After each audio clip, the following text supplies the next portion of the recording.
हरे कृष्णा। राधे राधे। राधा वल्लभ श्री हरिवंश। तो आज है हमारा वृंदावन में दूसरा दिन और मैंने आपके साथ दो वीडियोस तो शेयर कर दिए हैं। पहला सॉरी रमन रेती जी मंदिर का और एक आपके साथ शेयर किया था उससे पहले का वीडियो जो कि है हमारा दाऊ जी के मंदिर का, जो मैंने वीडियो आपके साथ शेयर किया था प्रॉपर वीडियो। तो वो भी आप जरूर से जाकर के वॉच कीजिएगा क्योंकि ना बहुत सुंदर सुंदर दर्शन करा रखे हैं उन वीडियोस में, तो जरूर से देखिएगा। तो देखिए अभी हम इस धर्मशाला में रुके हुए थे क्योंकि वृंदावन हम आ चुके थे रात में ही, जिस दिन हम पहुंचे थे दाऊ जी का और रमन रेती आश्रम में दर्शन करने के बाद में। तो सुबह हम नहा धोकर ठाकुर जी की जो वंदना थी वो सब करने के बाद में निकल चुके थे परिक्रमा के लिए, क्योंकि हमें परिक्रमा के लिए जाना था। और परिक्रमा जो थी हमारी वो कहीं से भी आप स्टार्ट कर सकते हो, बस वहीं पर आपको आके पूर्ण करनी होती है जहां पर भी वृंदावन में जिस स्थान से आप उठाओगे। चाहे आप अटल्ला चुंगी स्थान है, ज्यादातर लोग वहां से ही उठाते हैं जो भी श्रद्धालु होते हैं, या फिर आप मदन मोहन जी से भी उठा सकते हो या यमुना जी के पास से भी उठा सकते हो। तो हमने स्टार्ट की थी अपने आश्रम से ही, जहाँ से मतलब हमने जो आश्रम लिया था, कमरा लिया था वहां पर रुकने के लिए, तो वो बस अटल्ला चुंगी से थोड़ा सा दूरी पर था, 1 किलोमीटर की दूरी पर। तो वहीं पर से हमने स्टार्ट की थी। और देखिए ये वही कुआं है जिसमें कि श्री राधा श्री कृष्ण नाम बोलने पर नाम वापस आता है। तो वहां पर भी प्रणाम करने के बाद अभी हम चल चुके थे अपनी परिक्रमा में, क्योंकि परिक्रमा लगाने के लिए जब हम पहुंचे थे तो बस एक ही दिवस शेष रह गया था। हम पहुंचे थे 14 के दिन, और 14 और अमावस 2 दिन थे हमारे पास, मतलब सारे मंदिर जो थे वो कवर करने के लिए, दर्शन करने के लिए। और मतलब गोपेश्वर महादेव वगैरह और भी काफी सारे प्रसिद्ध मंदिर हैं जो मंदिर ठाकुर जी ने स्वयं प्रदान किए हैं। यहाँ पर सभी देवी देवता आते हैं ब्रजमंडल में, और सभी देवी देवता का निवास स्वयं ठाकुर जी ने उनको अपने हाथों से स्थान दिया है। तो आप देख सकते हैं, देखिए कितने बढ़िया शिवलिंग थे और वो भी विराजमान किए हुए थे किसी ब्रजवासियों द्वारा।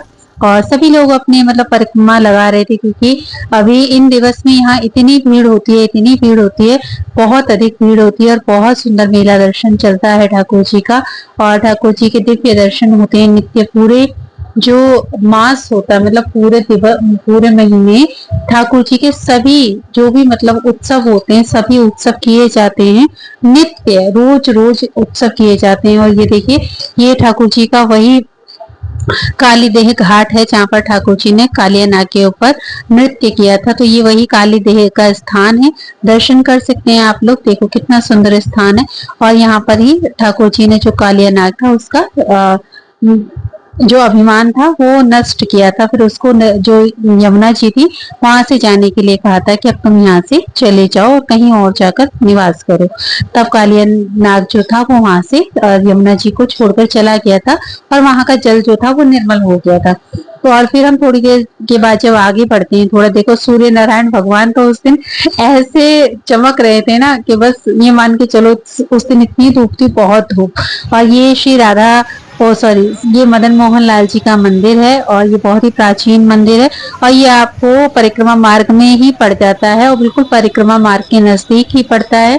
और अभी हम चलेंगे ऊपर मदन मोहन लाल जी के दर्शन करने के लिए। तो आप सभी लोग भी प्रेम से दर्शन कीजिएगा और देखिएगा कितने सुंदर ठाकुर जी की आरती हो रही थी। ये कुछ इस तरीके से मदन मोहन जी का मंदिर जो है वो बना हुआ है ऊपर ऊंचाई पर, और ये भव्य मतलब प्राचीन मंदिर है काफी। तो ये देखो ये ठाकुर जी की हो रही है आरती, आप ही आरती कीजिए।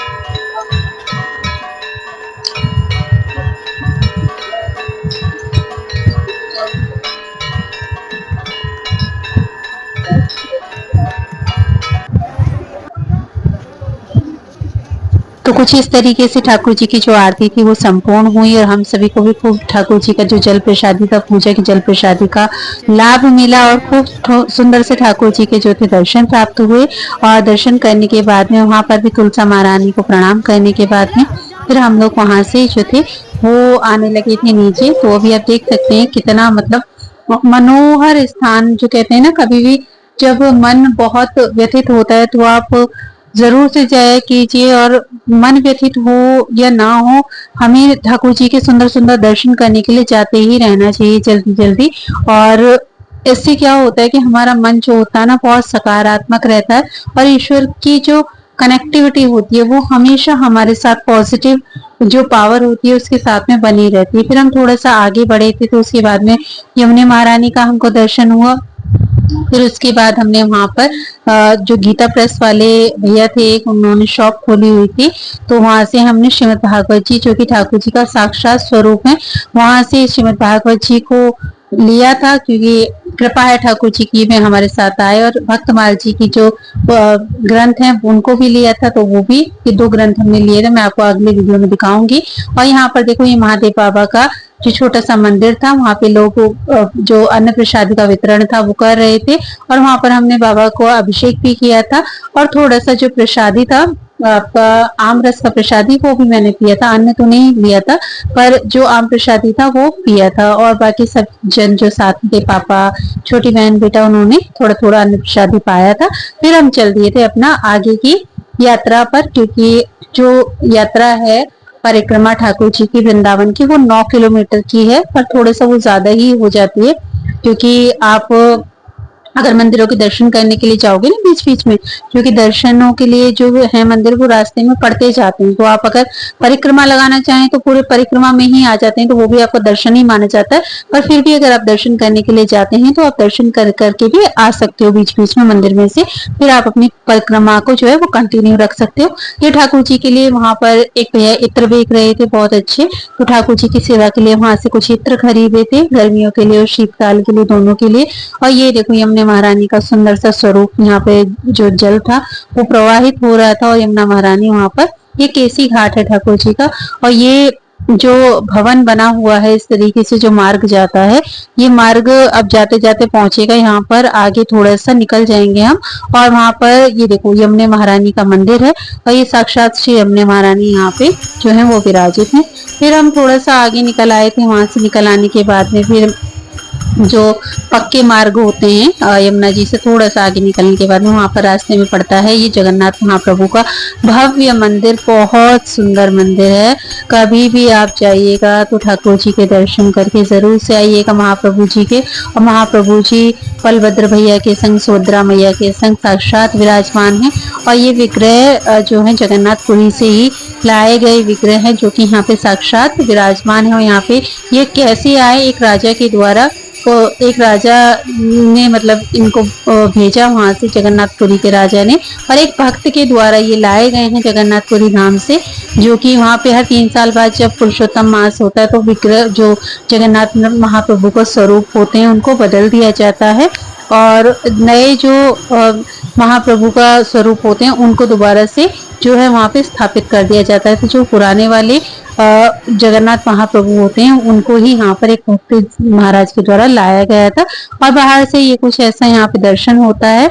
ये देखो भव्य मंदिर है, आप जरूर से जाइएगा, ठाकुर जी के दर्शनों का लाभ जरूर से लीजिएगा। और देखो सभी लोग, मतलब इतनी धूप हो रही थी ना, आप मान के चलो कि पाँव भी नहीं रखा जा रहा था, और फिर भी सभी लोग श्रद्धा से, भाव से, इतने इतने बुजुर्ग लोग आराम से परिक्रमा कर रहे थे। और ये ठाकुर जी की जो थी शायद भागवत जी की कलश यात्रा निकल रही थी, और कलश यात्रा के साथ में ठाकुर जी जो थे वो रथ पर विराजमान थे।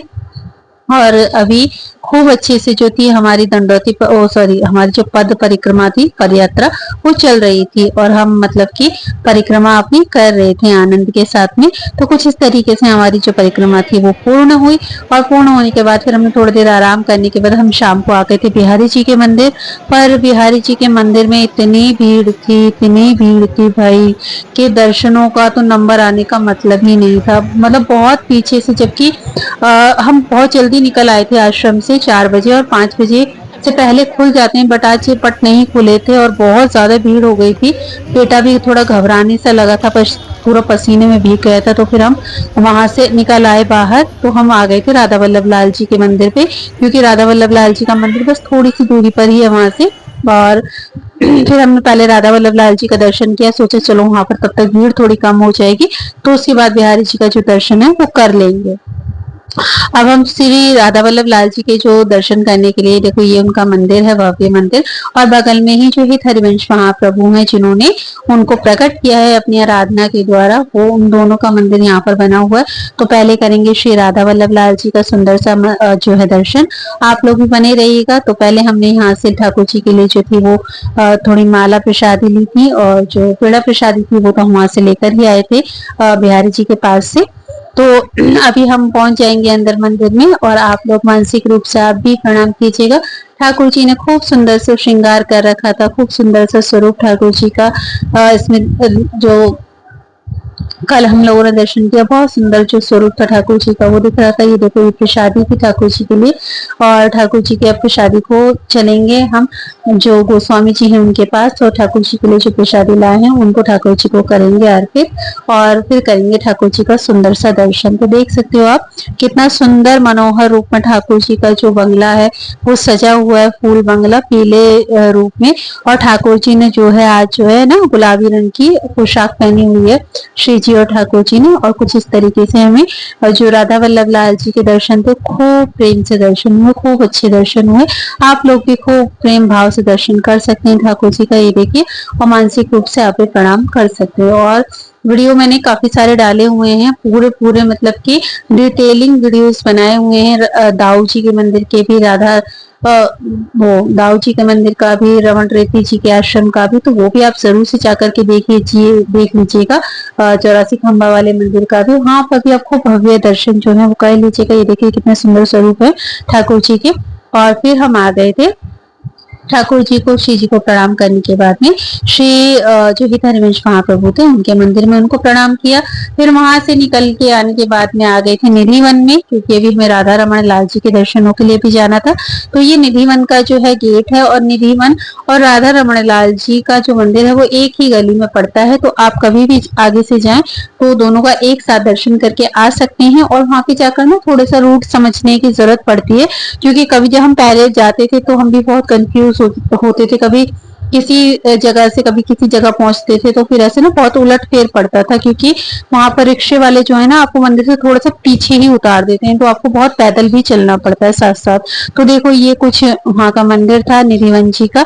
और फिर हमने वहां पे तुलसी महारानी जो थी उनका दर्शन किया, श्री राधा रानी का दर्शन किया, और फिर वहां पे अष्ट सखियां जो है स्थापित, वहां पर फिर हमने थोड़ा सा नृत्य भी किया। और इस तरीके से खूब आनंद करने के बाद में, नाम जप करने के बाद में बैठकर थोड़ा नाम जप किया, श्री जी को ठाकुर जी को प्रणाम किया। और ये देखो सुंदर कीर्तन चल रहा था। इतने मंदिर है वहां पर, इतना सुंदर कीर्तन भाव चलता है कि आपका ना कभी कभी तो ना आने का मन नहीं करता, पर वही है कि जीवन को व्यवस्थित करने के लिए, चलाने के लिए सुचारू रूप से आना पड़ता है वापस। और फिर ठाकुर जी के जो विरह को है ना फिर दोबारा से सहना ही होता है। फिर हम आ गए थे राधा रमन लाल जी के मंदिर में, और राधा रमन लाल जी का सुंदर सा भव्य सा मंदिर था, और लाला के खूब सुंदर मनोहर दर्शन हुए। और ये इतने छोटे हैं लाल जी कि इनको ना दूरबीन से देखना पड़ता है तब ये पूरे दिखाई पड़ते हैं। तो देखो खूब सुंदर सा जो था वहां पर कीर्तन चल रहा था, और देखो गोस्वामी जी खूब प्रसादी वगैरह लुटा रहे थे ठाकुर जी की, खूब आनंद हो रहा था, कीर्तन हो रहा था। और जो कमल की आकृति होती है उसमें आज ठाकुर जी का जो बंगला था वो बना हुआ था। देखो कितने छोटे से राधा रमन लाल जी, उसमें आपको फोटो में आप देखोगे कभी भी तो थोड़े बड़े दिखाई देंगे, पर नहीं, वो जब वहां पे आप जाकर देखोगे ना मंदिर में तो बहुत छोटे से जरा से लाला हैं, क्योंकि शालिग्राम भगवान से गोपाल भट्ट गोस्वामी जी द्वारा जो है वो प्रकट किए हुए हैं। क्योंकि जब उनको बहुत वेदना हुई कि प्रभु आपके तो हाथ पैर भी नहीं है, मैं आपको कैसे सजाऊं, कैसे सवारूं, तो उनकी विरह वेदना के कारण ठाकुर जी ने शालिग्राम भगवान से और जो है वो राधा रमन लाल जी का स्वरूप प्रकट कर लिया, और उनको अपनी सेवा प्रदान की कुछ इस तरीके से। तो ये राधा रमन लाल जी का पूरा जो है भवन का मैंने आपको दर्शन कराया, तो आप देख सकते हो कितना सुंदर वहाँ पे कीर्तन चल रहा था। और ये रात्रि का समय था, और ओवरऑल मतलब हमने आज 2-3 मंदिरों का जो था वो दर्शन कर लिया था ठाकुर जी के, और परिक्रमा भी हो गई थी हमारी। तो आज का दिन हमारा बहुत सुंदर गया, बहुत अच्छा गया, और मन को ये भी जो था वो सुकून मिला कि चलो अधिक मास में हमारे ठाकुर जी के जो भव्य दर्शन थे, उनकी जो परिक्रमा थी, वो सभी कार्य हमने ठाकुर जी की कृपा से पूर्ण किए। आप लोग देखो दर्शन कर सकते हो, ये छोटे से लाल जी देखो कितने सुंदर लग रहे हैं ना, कितने प्यारे लग रहे हैं। श्री जी जो है बगल में विराजमान है। तो कुछ इस तरीके से ही बहुत भव्य भव्य रोज राधा रमण लाल जी का जो है वो श्रृंगार होता है। बहुत ठाट बाट से रहने वाले ठाकुर जी हैं ये हमारे लाल जी। और ये निधिवन का जो था बाहर का एंट्रेंस है, तो ये आप देख सकते हैं। कुछ इस तरीके से निधिवन में जाया जाता है। निधिवन में देखो इस तरीके से बाहर ये जितने भी वृक्ष हैं इनको कहा जाता है ये तुलसी महारानी के वृक्ष हैं, और ये सभी गोपिकाएं हैं, और ये रात को सभी जो है वो गोपिका रूप धारण कर लेते हैं। और आज भी वहां पर जो है वो रास होता है ठाकुर जी का, और श्री जी सहित जो भी गोपियां वहां पर विराजमान है उन सभी का रास होता है। और ये श्री जी के ठाकुर जी के सुंदर से दर्शन कर सकते हैं आप। जय हो श्री जी महारानी की जय। तो ये यहाँ पर लोग अपना श्रृंगार चढ़ा रहे थे ठाकुर श्री जी को, राधा रानी को, और जो लोग नहीं लाए हैं वो लोग पैसे दे करके जो 101 रुपए का प्रसादी था वो अर्पित करके भी श्रृंगार श्री जी महारानी को चढ़ा रहे थे। और यहाँ पर भी खूब सुंदर जो था वो दर्शन हो रहा था राधा रानी का। तो कुछ इस तरीके से हमने आज का जो दिन था हमारा वो बहुत सुंदर गया, और हमें खूब सुंदर सुंदर से ठाकुर जी के, श्री जी के, राधा वल्लभ लाल जी के जो दर्शन थे वो करने को मिले। बस यही था कि हमें बिहारी जी का दर्शन नहीं मिल पाया, क्योंकि बिहारी जी में बहुत ज्यादा भीड़ थी। हम लौट कर भी गए थे वापस, पर उस समय भी बहुत भीड़ वहां पर हो रखी थी। और बेटा जो था वो घबरा रहा था, क्योंकि वो पहले भी एक बार जब हम गए थे तो वो ना बहुत दब गया था, तब से वो बहुत ज्यादा डर जाता है वहां पर अंदर जाने से। तो फिर मैं उसको ले आई थी, मैं कहा कोई बात नहीं, ठाकुर जी सब विग्रहों में एक ही हैं। पहले कई बार ठाकुर जी का दर्शन कर चुके हैं, इस बार नहीं हुए तो कोई बात नहीं, क्योंकि अभी अधिक मास की वजह से ना बहुत भीड़ थी। तो हम राधा वल्लभ लाल जी का और राधा रमण लाल जी का और राधा रानी का नंदीवन में दर्शन करने के बाद में फिर हम लोग आ गए थे अपने आश्रम वापस, क्योंकि अभी हमें कल सुबह भी और मंदिरों के भी दर्शन करने थे और थोड़ा सा आराम भी करना था, क्योंकि जब बार बार अलग अलग जाते हैं तो ना बहुत थक भी जाते हैं। तो आप लोग कभी भी जाए तो राधा रमण लाल जी का और जो निधिवन मंदिर है वो एक ही गली में पड़ेगा, सदा स्मरण रखें। ये देखिए कितनी बड़ी बड़ी वृक्ष लताएं हैं, कितने बड़े बड़े वृक्ष हैं तुलसी महारानी के, और लोग इनको श्रद्धा भाव से नमन प्रणाम कर रहे थे। आप लोग जरूर से जाइएगा, निधिवन का मंदिर बहुत सुंदर है, वहां पर खूब दर्शन करके आइएगा। और मतलब ऐसे दर्शन कीजिएगा रूट वाइज, ताकि आपको वहां पे दिक्कत परेशानी ना हो और आप आराम से। वैसे तो देखो कोई दिक्कत परेशानी वहां होती नहीं है, बट अगर होती भी है तो वो हमारा थोड़ा तप हो जाता है, क्योंकि हम लोग तप तो कर नहीं पाते कलयुग के लोग। तो यही जो तीर्थ यात्राओं पे हमें थोड़ा सा कष्ट होता है, यही हमारा तप मान लिया जाता है। ठाकुर जी इसी को हमारा तप मान लेते हैं और कहते हैं ठाकुर जी स्वयं हमारे लिए बद्री विशाल में तप कर रहे हैं, तो थोड़ा सा कष्ट अगर हम उठा लें तो उसमें भी कोई बुराई नहीं है। और फिर हम आ गए थे वापस। तो देखो रात में कितने, ये अमावस्या की रात थी, मतलब कल अमावस्या होनी है और उससे पहले जो 14 की रात थी अमावस्या लग चुकी थी। कितने लोग, उतने भीड़ चल रही थी बहुत ज्यादा। तो आपको ब्लॉग कैसा लगा जरूर से बताइएगा। सभी को राधे राधे, जय श्री कृष्ण।